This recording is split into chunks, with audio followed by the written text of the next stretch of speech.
dive right in because it was so hard to cut this down so that I won't have you here for 38 hours because these women are amazing and I could talk about them all day, but I won't. So, we are going to talk about three incredible women of the early 20th century in America, specifically women who worked in FDR's administration on the New Deal. Frances Perkins, who was the first woman cabinet member and FDR's Secretary of Labor. Bessie Margolin, who was one of the most influential and important lawyers within FDR's administration and absolutely crucial in arguing all of these new things before the Supreme Court. And, of course, Lafayette's own Josephine Roche, who was the owner, eventually, of the Rocky Mountain Coal Company mine, and the second woman ever to serve in a federal cabinet as the Assistant Secretary of the Treasury for FDR, among so many other things. So, first, let's meet Frances. Frances Perkins. Frances Perkins was the first woman member of any presidential cabinet. She was the Secretary of Labor for FDR. If you've heard of her, that's what you know about her, but you probably haven't heard of her. Even though she is one of the most influential Americans in history, in my opinion, and definitely in 20th century American history. She is responsible for most of, I'm just going to say it. She's responsible for most of the stuff that is good about America. Might be a slight exaggeration, but not much of one. Frances Perkins was born in Boston. She was born Fanny Coralie Perkins to a very wealthy, privileged, conservative New England family who were really big on the idea that God had put you where you were supposed to be and you should stay there. In terms of social status, what you do with your life, all of those things. Thank goodness that Frances did not agree with them. When she entered school for the first time and first encountered the existence of poverty in the world, she was appalled and horrified as a 5-year-old and came home and asked her parents why nice people could be poor too, because she had not encountered this thing happening before. And her parents, in true Boston Brahmins style, reported that people were poor because they were drunks or because they were lazy, and also that girls shouldn't be asking those kinds of questions. I'm shutting the conversation down. Cut to college. Frances Perkins, against all odds and against what she was supposed to be doing, goes to college. She attends Mount Holyoke and wows everybody immediately. She had always done very well in school, but this was next level. When she arrived, her professors were instantly amazed and could tell this is something special, and therefore insisted that she only take the hardest classes and that she only do the most difficult things. So she ended up double majoring in chemistry and physics in 3 years and graduated top of her class, president of her class, in fact, there she is, end of the line. She was popular, loved, engaged, incredibly dedicated, and incredibly thorough in her studies. When she set her mind to do something, it was going to happen. And when she decided this was happening, it was happening. Now that's fine. And her parents were happy to humor this whole college thing if she wanted to do that. But they knew what the plan was. And the plan is that she comes home and maybe teaches school for a little while, maybe works for the church for a little while. But then she gets married. And she does what God intended for her, which was to be a socialite and maybe a light philanthropist, and to support her husband's career in the form of dinner parties. That's her job. Now, though she was studying chemistry and physics at school, Frances Perkins' interests were always much more in humanity, and as part of a project during one of her college classes, she observed the horrific conditions faced by the workers in the mills in Massachusetts, especially children working in the mills, saw up front and up close what was going on and could not stop thinking about it, could not get it out of her head. So, when a woman named Florence Kelly from the National Consumers League arrived and started talking about settlement houses, she felt something shift. Now, settlement houses were a huge development in the early 20th century in the US. The idea is to provide a place that will be safe, clean, and progressive, right? It's a clean communal space where people can live no matter how much money they have. They can get health care, they can get education, there will be childcare provided to them, there will be food provided that will be healthy and nourishing. And they start springing up all over the United States, especially on the East Coast, usually founded by wealthy women who are rejecting their family's plans and saying, no, instead I'm going to be a social worker. Florence follows in that grand tradition. She can see this and she starts feeling the pull. So instead of going back home and marrying a nice boy, she moves to Chicago, changes her name, converts to the Episcopal Church, and starts working in the settlement houses. It's hard to decide which of those was more horrifying to her parents. The whole thing all at once was too much. She wrote to some of her college friends that she's decided that her role in life is to be a thorn in her parents' side. So here she is. She's working at these settlement houses. She knows this is what she's supposed to do, but she knows she doesn't know how to do it very well. She's often living in the settlement houses so that she can be on the scene and doing the work, but she is reminded a lot that she doesn't know what she's doing and that she has no frame of reference for these people's experience. She has never been poor. She has never experienced any of this, and she can see that she's not being as effective as she would want. So, she goes back to graduate school. And while she's there, so she goes back to graduate school, and in fact, she is offered a fellowship at the New York School of Philanthropy to do a master's degree in sociology and economics in association with Columbia University. So she's doing sort of 3 degrees at the same time, in true Frances Perkins style. And she writes her thesis on malnutrition in this group of children in the Bronx. She's been observing them, trying to figure out what's actually going on. This goes on to be a really important tipping point in the way we're talking about this problem. Some of these are so hard to think back to now, where we go, well, yes, poor children are malnourished because they can't afford food. That was not thought to be a thing. And she was one of the first voices saying, so if we feed poor children better food, they will be healthier and have better lives. And we're like, what? So it was really important, even at this very early stage, she's doing really important work. She graduates with that degree in 1910. And she is working in settlement houses, still trying to figure out what she's going to do with this. When in March 1911, she was having tea with a bunch of friends in Washington Square, New York, and they heard fire engines rushing past. And, fire wagons, 1910, setting the scene. So they follow, the crowd is growing. This is all the fire engines.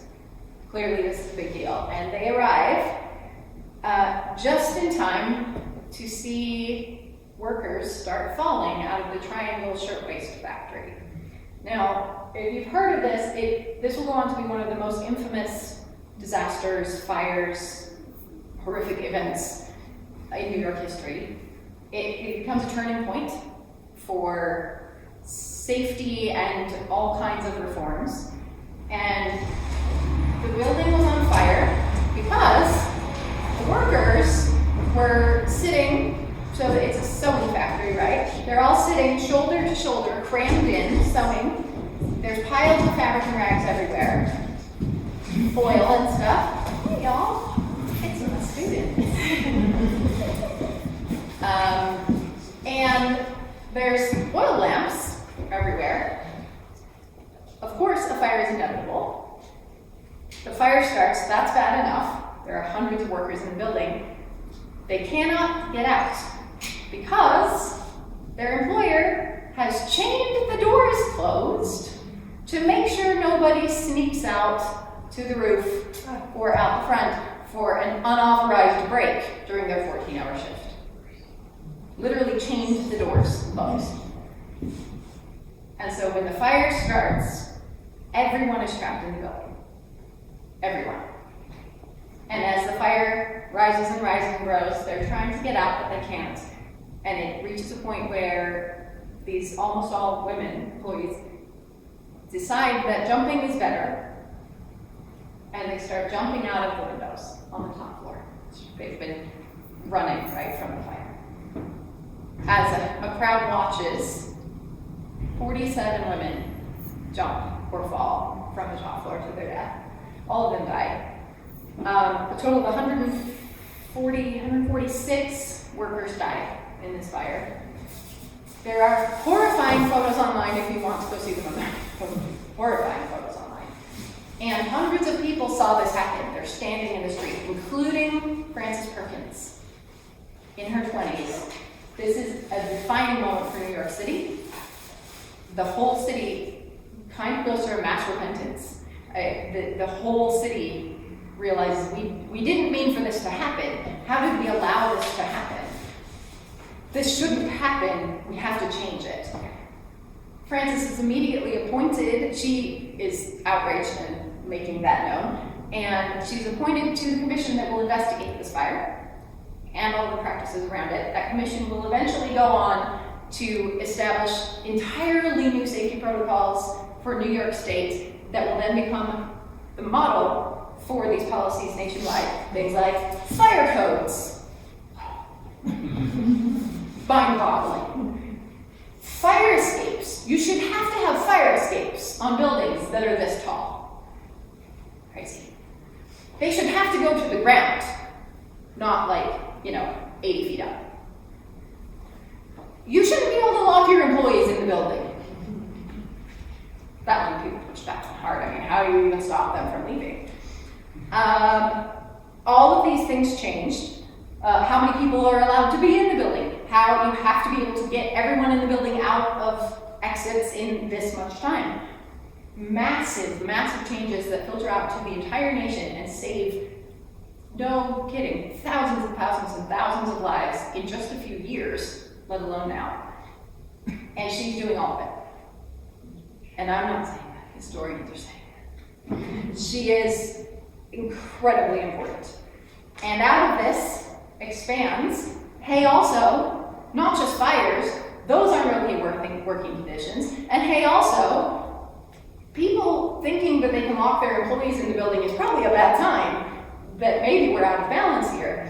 Things start shifting. She gets hired by the governor of New York, this ambitious young guy named Franklin Roosevelt, to head up a new commission on labor and start spearheading all of these major labor practice reforms. She is the State Industrial Commissioner, was the official title, and then becomes the Labor Secretary for the state of New York. She is the most prominent state official in matters of labor, which are the most prominent matters at this point, right, in the 20s. And she's working very closely with Roosevelt. She is one of his most key advisors, and he respects her immensely, which will become obvious when that guy becomes president, and immediately recruits her to be his Secretary of Labor. Come to Washington, D.C. with me.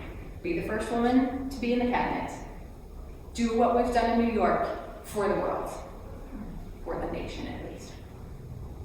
And she says no. She likes her job, and she likes where she lives, and she likes what she's doing. But also, and more so, she knows that this post will expose her to unprecedented levels of criticism. She's already used to being the only woman in the room and under constant fire in every way.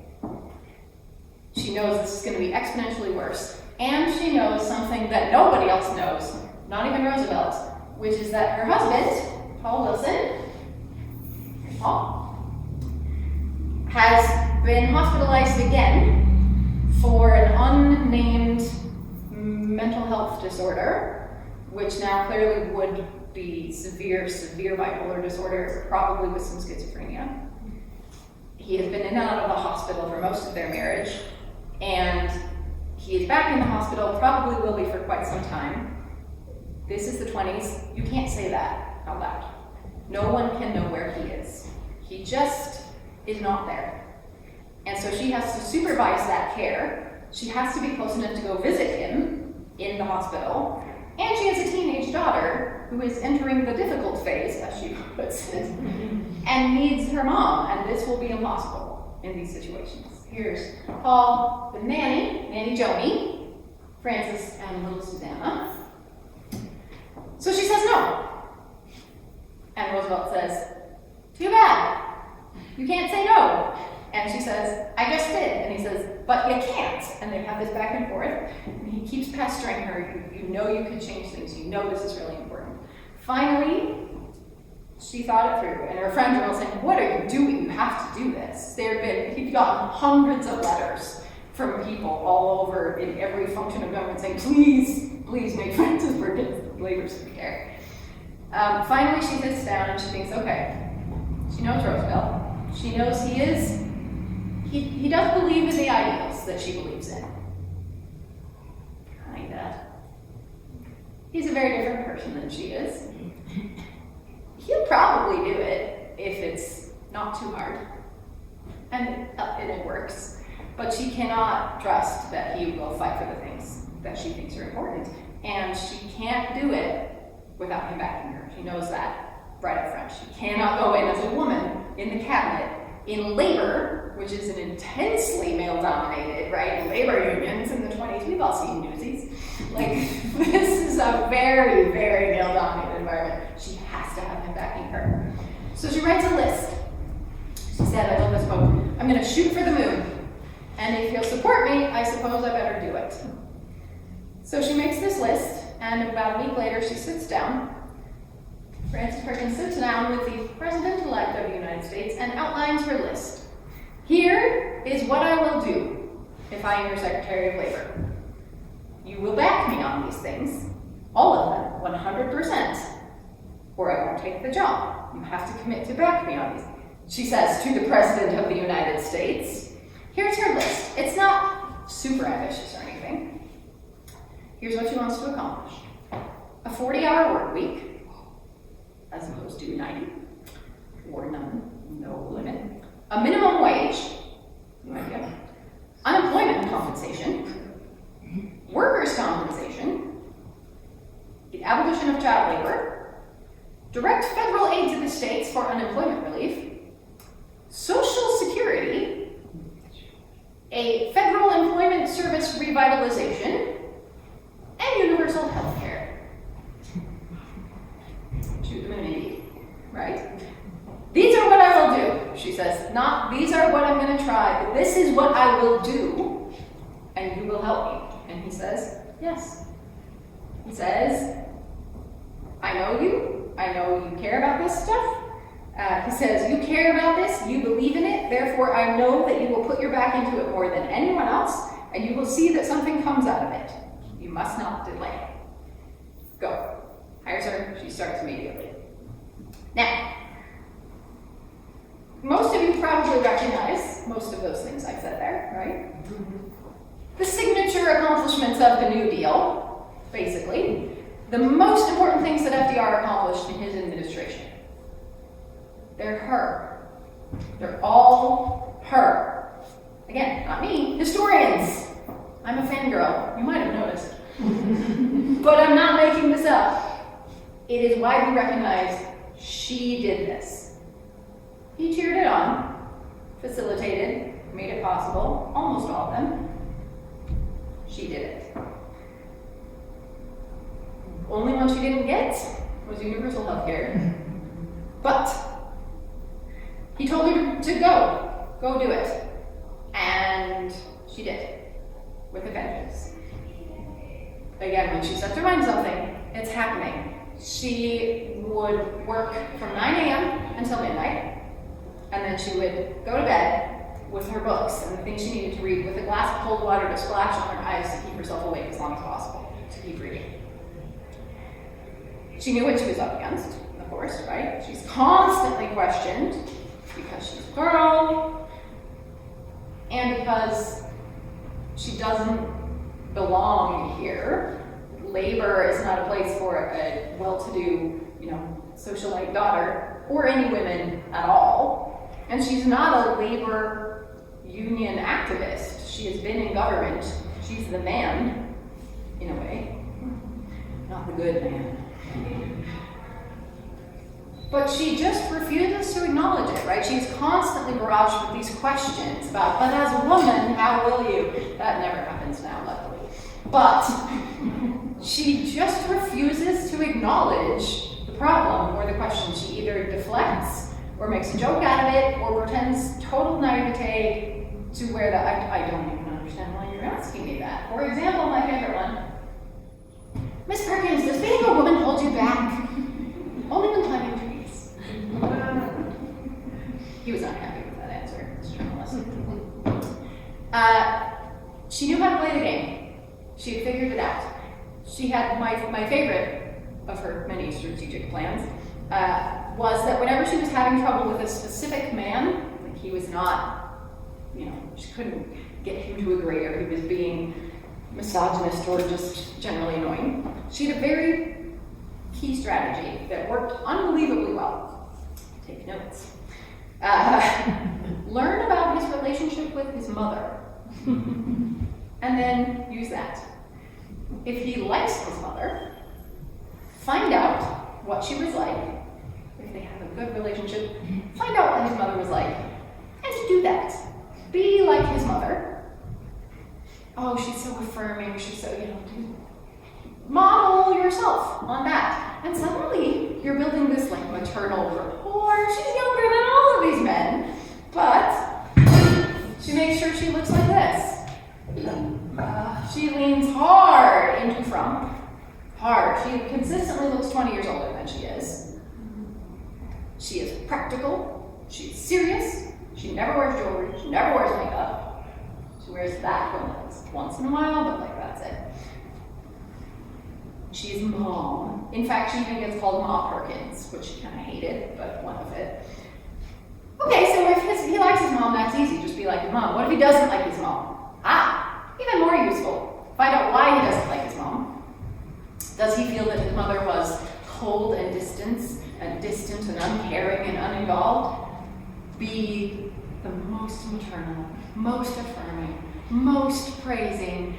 Give him the mother he never had, and he'll follow you later. Did he think his mother was too emotional and too over-controlling and too... You are the reserved, calm, mothering from afar, whatever you think is best, dear, that he never had and always wanted. It worked unbelievably well. It's ridiculous, right, that she has to do that. It's incredibly frustrating that she has to do that, and also genius and hilarious, and I love it so much. It makes me laugh so hard. And none of them ever figured out what she was doing. They just suddenly really, really felt this connection with her, and I think she's right. And she was right. She was a genius. She was so brilliant. She was so good at arguing her case, at talking people around, not through manipulation, but just through being a very, very effective communicator and understanding how to help people understand. And that was her key role. She saw herself. The most important thing we can do is get the people to understand. She said, we cannot do this New Deal unless the people are on our side. They have to understand what we're doing, why we're doing it, how we're doing it. She was constantly giving speeches on the radio, publishing pamphlets, constantly. She hated it. She hated it so much. She hated public speaking, even though she was brilliant at it. She hated exposing herself in these public spheres because it's always going to come back to attacks on her, but she did it every time because that was the most important thing to her, that people have to understand what we're doing. Part of this look was when she was 10 years old, her mother, I have feelings about her parents, but when she was 10 years old, her mother took her into a hat shop to buy a new hat, steered her past everything cute, stuck a tricorn hat on her, which you will see she is almost always wearing, totally unfashionable, ridiculous hat to put on a kid, and said, "You will never be a beauty here, and you have your cheekbones are too wide and then they slope off too much into your chin, so you must always wear this hat which is wide enough to balance your cheekbones. You must never wear any other hat." Thanks, Mom. 10. And she's lovely. And it doesn't matter if she's lovely. But she seems to have accepted that. Okay, I guess I'm never gonna be pretty. I'm gonna be frumpy, because this is the only hat I'm allowed to wear. And so that's what I'll do. And does that thing of the practical frumpy mother all the way, and makes the most of it. It's incredibly depressing and remarkable choice. She knew when this is you, right? Not just the only woman in the room, the only woman in the building that's not a secretary, and the first woman in the room. It's a constant fight. It's a constant battle to be taken seriously. There's a terrible picture that is labeled "All of the Cabinet Wives." It's Eleanor Roosevelt and all of the Cabinet Wives, and Frances Perkins. Here's the cabinet. Here's the Cabinet Wives, and Frances Perkins. Over and over and over again, all the time. But she just keeps going. She famously, generally her largest accomplishment, and what she definitely saw as that, was Social Security. Passing Social Security, this unbelievably huge program that fundamentally changes the way the whole economic system works in this country.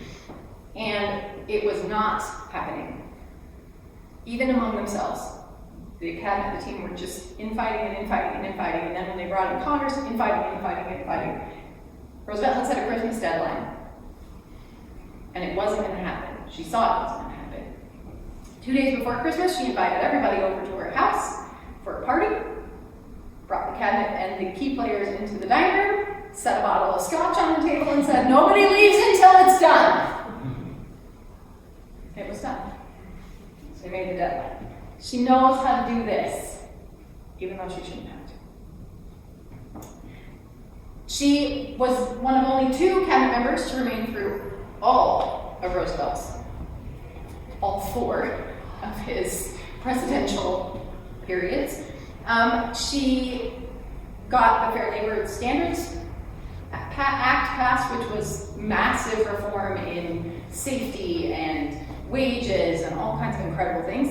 The National Labor Relations Board, Social Security, fire codes, child labor laws, minimum wage, weekends, unbelievable stuff like thanks Frances Perkins for the weekend, because that wasn't a thing. Historians said, like, most of what we think is normal was her. This is just normal now. None of this existed and wouldn't have existed without her. She is the principal architect of the New Deal. And they knew it at the time. We're not retrofitting that back on. Even when FDR died, in their sort of write-up of his accomplishments, Collier's magazine said, but really, of course, everyone knows it should be called the Perkins New Deal, Roosevelt New Deal. Like, that's kind of mean, right? But also, accurate. They were very good friends. She was very close with the president and with Eleanor Roosevelt for the rest of their lives. She did all of these amazing landmark achievements, Social Security being number 1. So here he is, signing Social Security. Look how happy everyone is. I can see it because I know what I'm looking for. When you look at other pictures, this is not the face of a woman who is having a triumphant day, having accomplished her lifetime goal. That's because on the morning of the signing of Social Security, she got a phone call from New York saying, we need you to come home. Your husband is missing. He has escaped from the institution and we don't know where he is.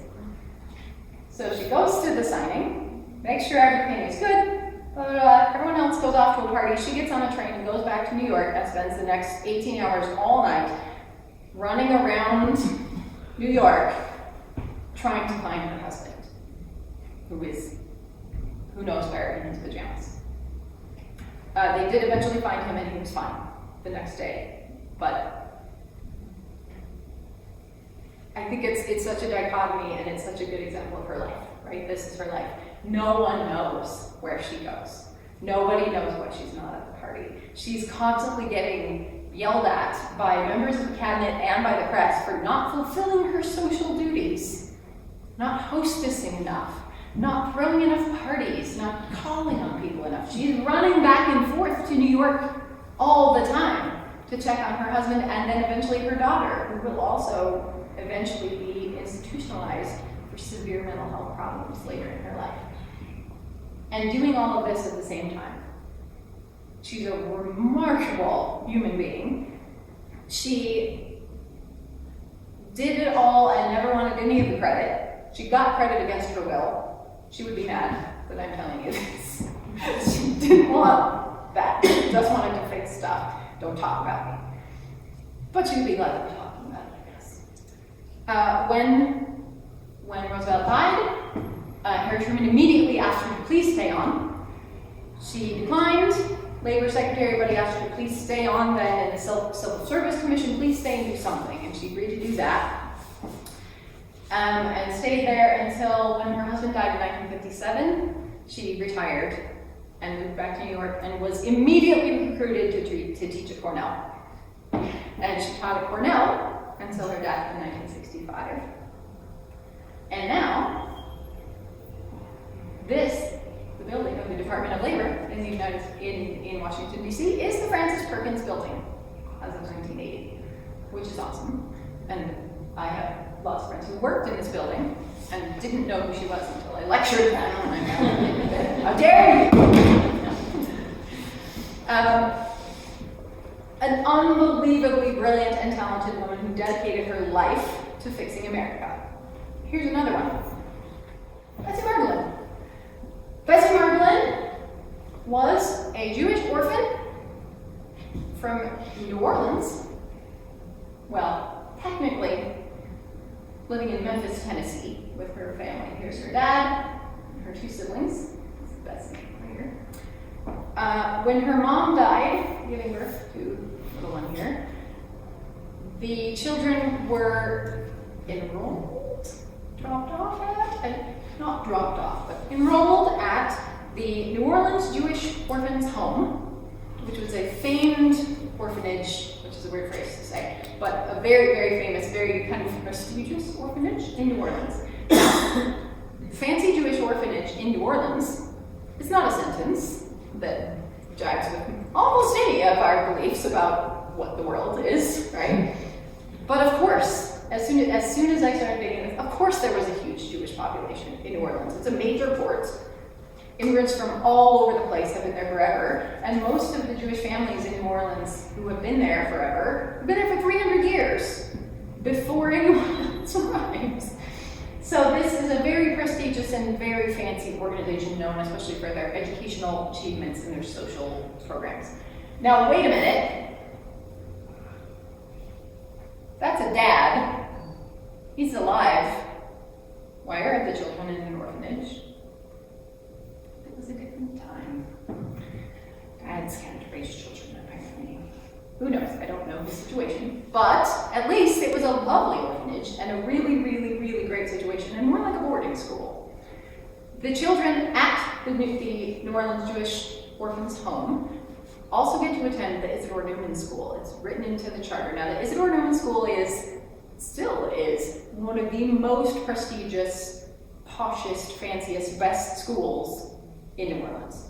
It is where the children of the most elite go to school, and all of the orphans from the orphans home. It's written into the charter, and it's funded by the same philanthropists. So all of these children are getting an unbelievable education. That's the orphanage. I'm not kidding. Fancy, right? It's on St. Charles Street. If anybody knows New Orleans, like right in the middle of the best part of town. Amazing location, amazing stuff. And these children are going to school with all of the most elite, most rich, most fancy children, and they're expected to achieve at the level of those children. There is not a differentiation there. It's not like, well, these are there. Everyone is given the best education possible and expected to do great things. And they do. Now, living in this remarkable place and time gives Bessie Margolin a pretty unprecedented chance to show what she can do. She's incredibly brilliant. Everyone at the school recognizes it. She quickly moves through the ranks, graduates early, and wins a scholarship to Newcomb College, which was the women's version of Tulane University, right? Can't have the girls go to school with boys, but they can go to Newcomb College. And it's a Tulane education. 2 years into that program, she decides that actually she would really rather go to law school. Oh, here she is. This is her senior picture. Looks like that. Cute little flatter. So she transfers to Tulane itself and starts going to law school. Finishes her law school in 2 years and graduates with the bachelor's degree that she was already starting, that she also did at the same time. So she graduates with a law degree and a bachelor's degree at the same time from Tulane.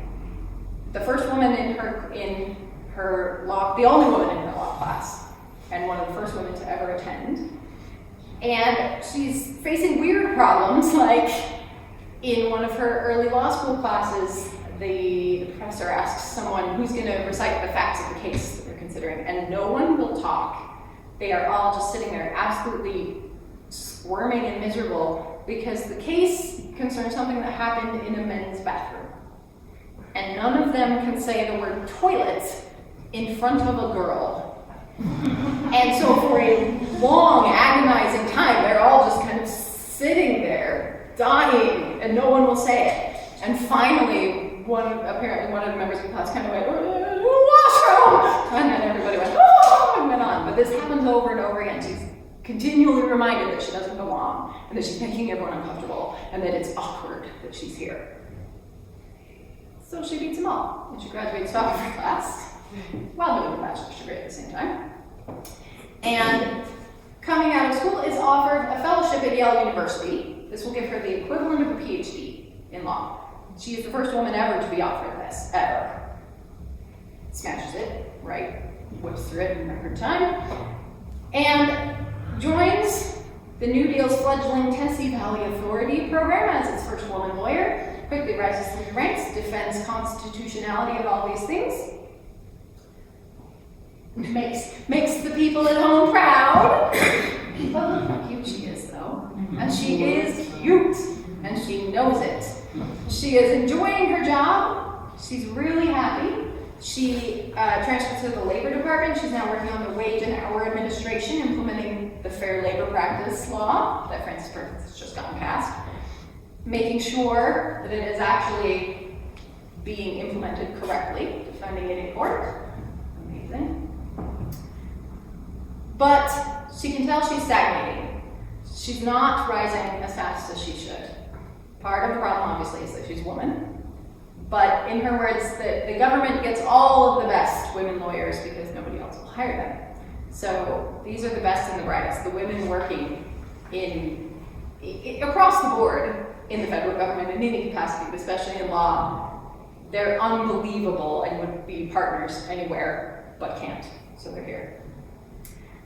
And yet, she's not getting paid. She knows it's because she's a woman, but it also is probably because she was making some very odd and frankly baffling choices in her personal life, like continuing to have repeated affairs with all of the married men in her workplace, which strikes me as a bad idea. She must have known that. She's a smart woman. it's confusing. It's one of those looking back just going, what are you doing? Why are you doing this? You're shooting yourself in the foot and you know it. She never marries. That seems to be a choice she's making. Maybe this is the way to ensure she can't get married. Like if she only has affairs with married men, there's no danger that they propose. She was engaged briefly in college. We don't know exactly what happened in that relationship. What we do know is that he gifted her a book of poetry, and throughout the margins of that book of poetry, she wrote quotes from that brand new book that had just come out called A Room of One's Own by Virginia Woolf, which, if people aren't familiar, is kind of the original don't get married, girl. Like, you have to choose, right? If you do the woman things, you're never going to be able to do your stuff because they won't let you. You won't have a room of your own to write it. You won't have the time and space to accomplish things. That's a bizarre short, right? She's writing quotes from A Room of One's Own in this poetry book from her fiance. I think it's pretty illustrative of something, right? She's figuring this out. She's realizing, I have to choose. Which am I going to choose? She chose the career, and apparently never looked back. So she's really frustrated that this is not happening, that she's getting slowed down. So she writes a letter to this woman who works in the White House called Frances Perkins, who is the head of the Labor Department, and says, hey, this is not cool. What is happening? And this is not a, hey, please help me out. This is a, you are supposed to be in charge. What are you doing? Why is this? This is not okay. This is not fair. And I mean, much more legally, but obviously. But really calls her out hard on it. And Frances reviews all the stuff and says, you are absolutely right. This is not fair. I am really sorry. This shouldn't have been happening. And promotes her. And she begins to be arguing at the level she should be, which includes promotion to Assistant Solicitor of Labor and acceptance into the Supreme Court. Now, I didn't know what that means. You have to be admitted to the Supreme Court to be allowed to argue a case in front of the Supreme Court. You can't just walk in as a lawyer. You have to first pass a series of tests and do all this stuff to prove you're extra fancy, and you get admitted, and then you are allowed to, if it happens to come up and you're selected, blah, blah, blah, to argue at the Supreme Court. This is still true. It's really hard, and lots of lawyers will take the test knowing they're never going to be that, just because it's like, I was admitted, I'm good. So she was admitted to the Supreme Court, and it immediately begins arguing these really important, really crucial, really difficult cases for the Fair Labor Standards Act. Like, are we allowed to say that people have to pay a minimum wage? Are we allowed to say you can't make women work 18-hour days? She's the one arguing those things in front of a all-male, goes without saying, court, who is pretty aggressively not a fan of her at the beginning. And she charms everyone. Now, she clearly is not kind of doing a Frances Perkins, right? Like heels and also that and that. She is fashionable, she is pretty, she is put together, she turns heads and she knows it, and she has realized that it happens whether she wants it to or not, so you might as well use it. If Frances is going to lean into frumpy, she is going to lean into Southern charm, because she is a Southern Jewish woman with a Louisiana accent that is so cute and charming, and she's funny, and she is audacious enough to be funny at court, in the Supreme Court. Now, I've talked to enough people who've argued at the Supreme Court now who say that, like, that is not a thing. You don't make jokes in the Supreme Court. You don't do that. Nobody does that. She did that all the time. And they were really irritated. Some of the justices were very irritated with how she, well, it's all kinds of misogynistic phrases that I won't even say, but basically making it clear, like, what is this girl doing here? And she thinks she's so charming, and she's using this charm that's not what we do here. And yet, she won all the time. She argued 24 cases before the Supreme Court. That's unprecedented. There's like 6 people who have argued that many cases. She won 21 of them. And these are incredibly difficult, complex, wide-reaching cases. She's arguing the big famous ones, but she's also arguing really important labor cases of miners who were injured, or steel plant workers who were injured in massive safety breaches, or children who have been harmed in these labor practices, and establishing new rules and new laws. And how do we, this law has been established, what does it mean? How do we implement it? If you say you can't employ kids under this age, what does that mean? How do we enforce that? What happens if you do? Really complex, complicated stuff. And she keeps winning. And it's not just that she's charming. She's good. She's charming in the way she says things, but the things she says are brilliant, and you can't argue with them. So even these justices who are furious and complaining about how she's using this charm, vote her way. Because she's right, and they know it, and that's why they're irritated. Here is just a short little clip part, because I think it's great to hear her. So here's her being challenged by the Chief Justice in I don't understand how it works, but apparently pretty aggressive question that he's asking her here, and would be pretty devastating to any lawyer being asked this, like, oh no, everything's falling apart. And here's how she responds. Do you stand or fall in this case when you're asked to Chief Justice? What do you mean, do I stand? I stand, I don't fall either.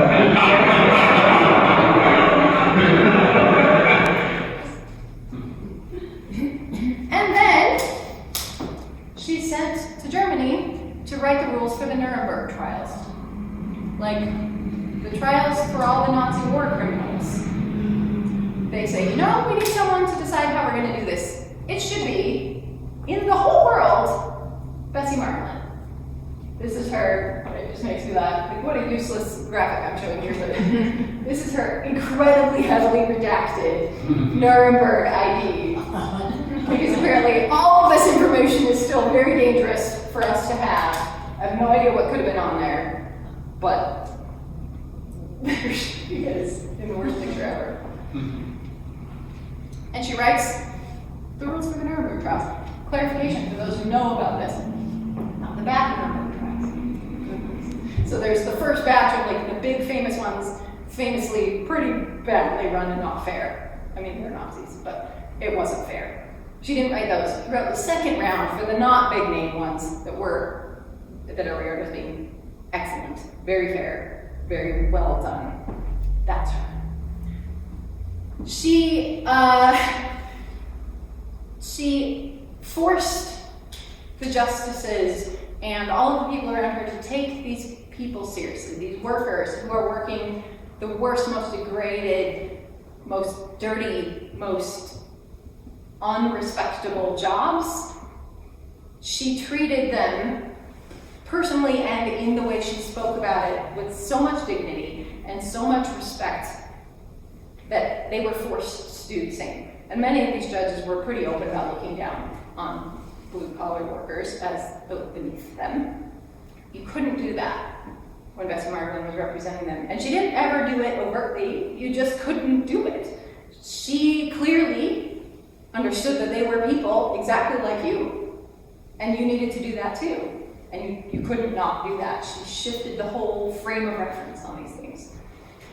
That has to be from her childhood, to me, right? That's related to her childhood. She's growing up in this orphanage, rubbing shoulders with the very, very elite and the very, very poor, herself being in the middle. And she is seeing up close and personal and in very real technicolor the results of what happens from bad labor practices. She is living with and going to school with children who are orphans because their parents died because of the things she is now fighting to prevent.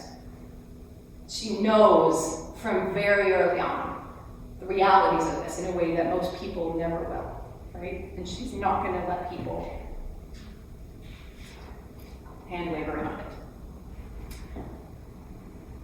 She died in 1996,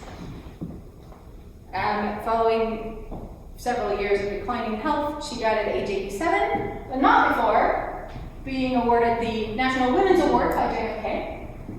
She's right here, looking fabulous as always.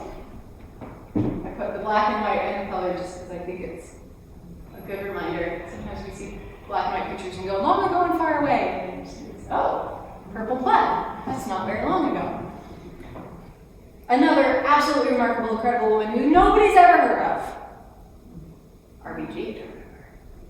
She's one of her forerunner heroes.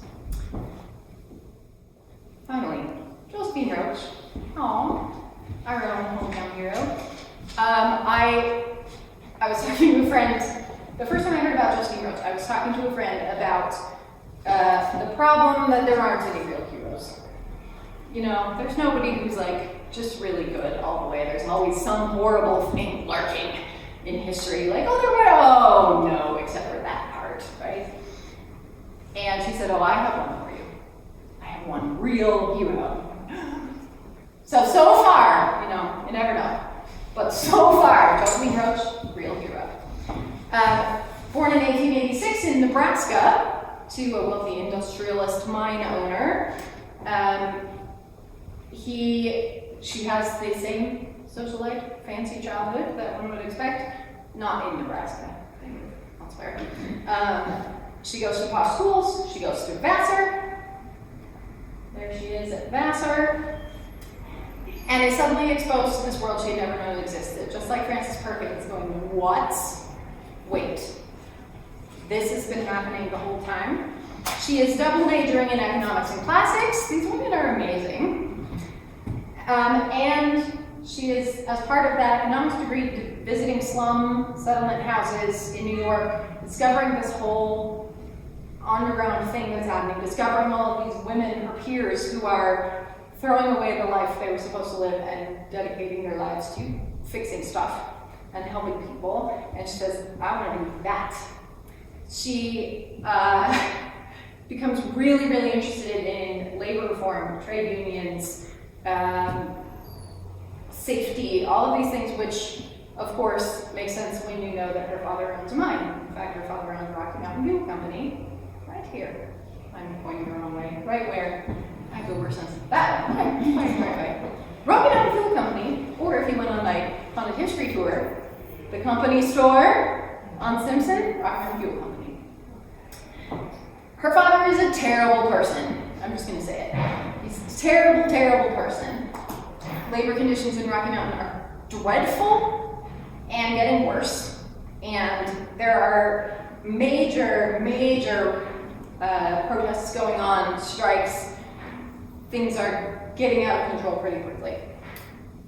Josephine is at school and decides to stay at school instead of come back and join her family. So off she goes to Columbia University to pursue her master's degree in social work, which she finishes in 1910. Hey, wait! Who else was at Columbia doing a master's degree in 1910? Frances Perkins. And they became very good friends there.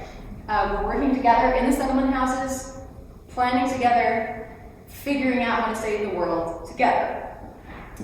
And they're working together on the conditions of immigrant children, poor children, especially working in a house called Greenwich House, settlement house together, which was a really revolutionary and fascinating settlement house that they were working in. In 1908, Josephine's parents moved to Colorado. He takes ownership of the mine here, other mines too, but this one.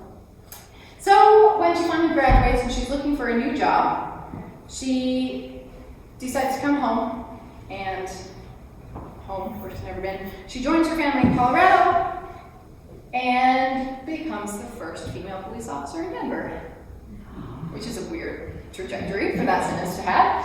But she was hired as, I want to make sure I have this right because it's the best title ever. She is Inspector of Amusements. Who wants to guess what that means? You, yeah. So her job is to shut down prostitution. She is supposed to combat prostitution, sex trafficking that's happening in dance halls, bars, things around Denver at this point. And then what she needs to come in, clean it up, protect these women, stop this stuff from happening. And she does. And she does really well. And she does amazingly well. And she does so well that she's fired within a year because they didn't actually want her to do that. All of these businessmen are really, really angry now because there's no girls at the dance hall. What are you doing? And she's fired. She files a lawsuit, does this whole fight, finally gets reinstated, and then they make her life so miserable when she quits. But she fought the battle to prove, and then it's like, fine.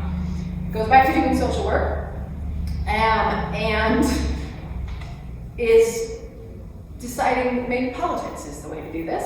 She's working on the candidacy of this guy, Franklin Roosevelt, and his Progressive Party. And the minor strikes are getting worse at this point. Bigger and bigger, worse and worse. Violent clashes are becoming really apparent.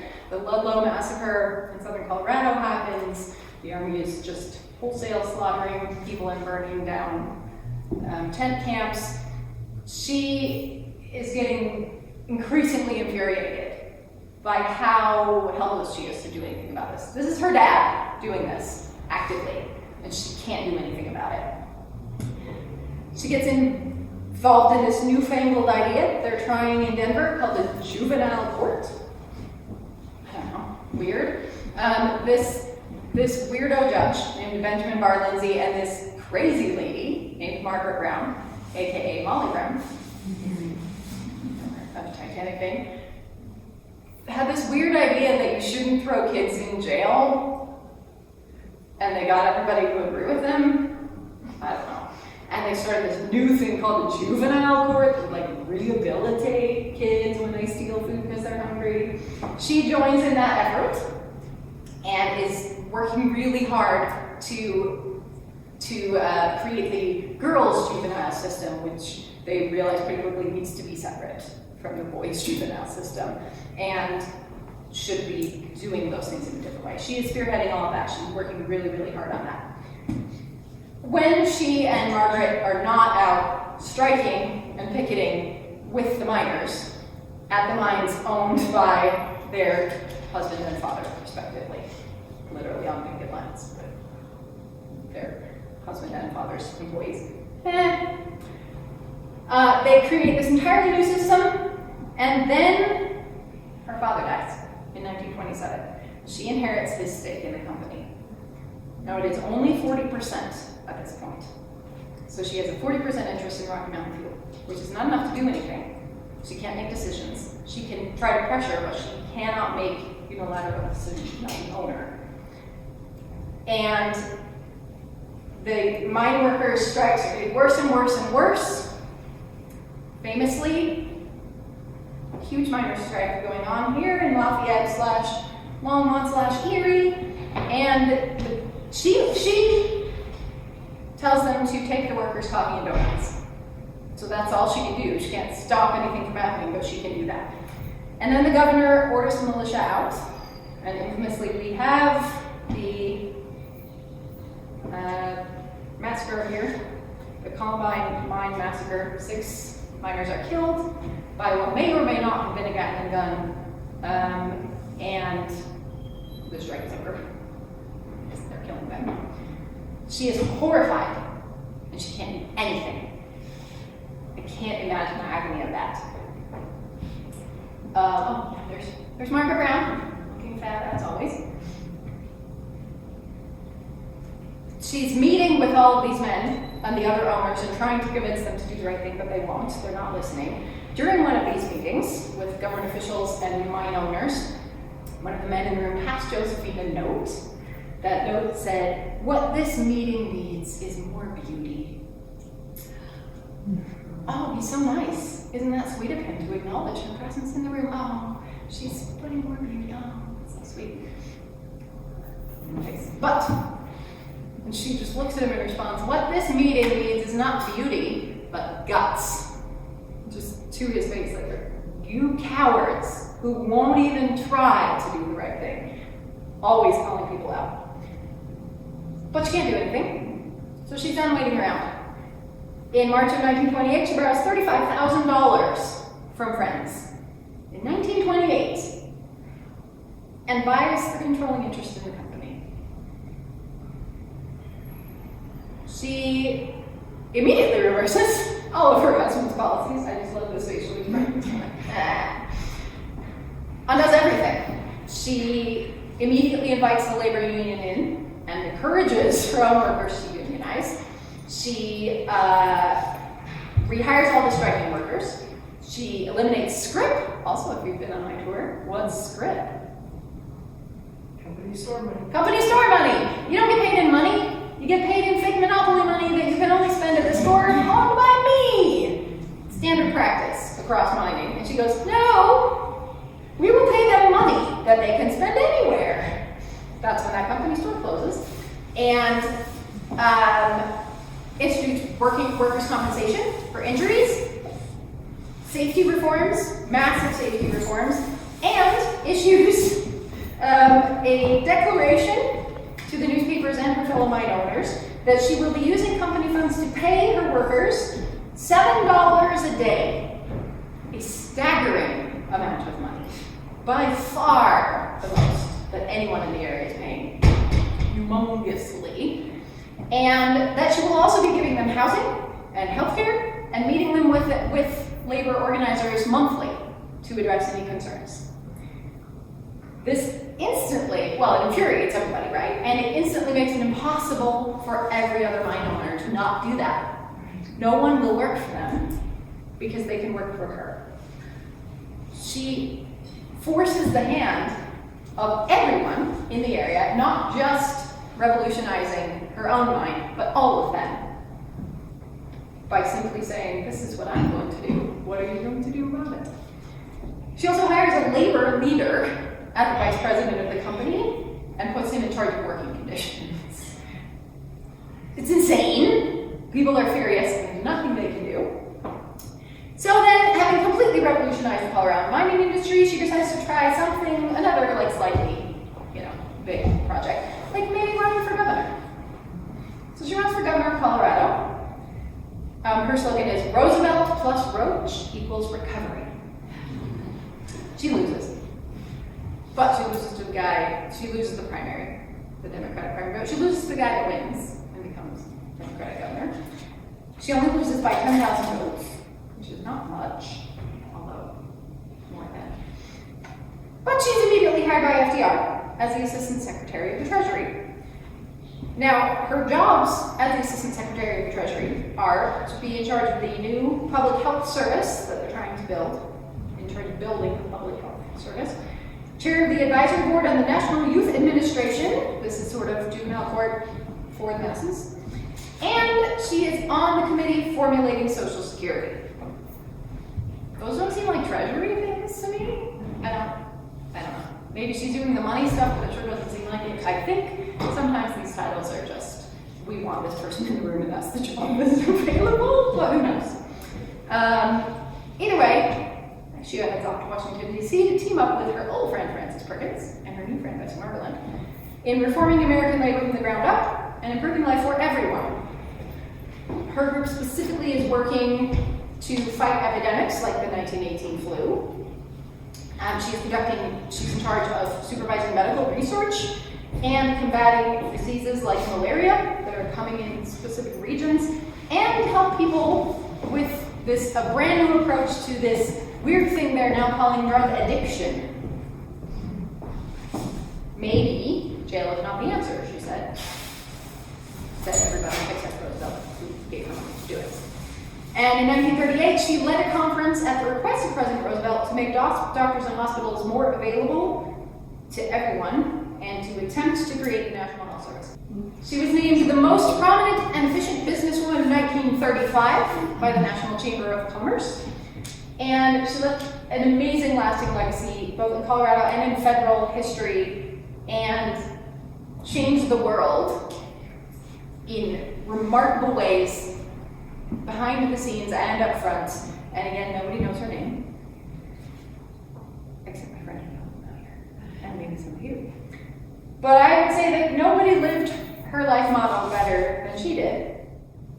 If you believe in something, you may have to take a beating for many years before you accomplish your goal. This is important for me to remember, because it's very easy for me to feel like it's never going to work, just give up. You have to fight is a gamble. Sometimes you have to fight and fight and fight and fight and fight to stop evil from taking over. And you will never stop fighting. That's what you have to do. This feels like that, but she actually did it on so many levels. These women created the New Deal. They created a new America, one that we all benefit from every day. And it seems like time we know their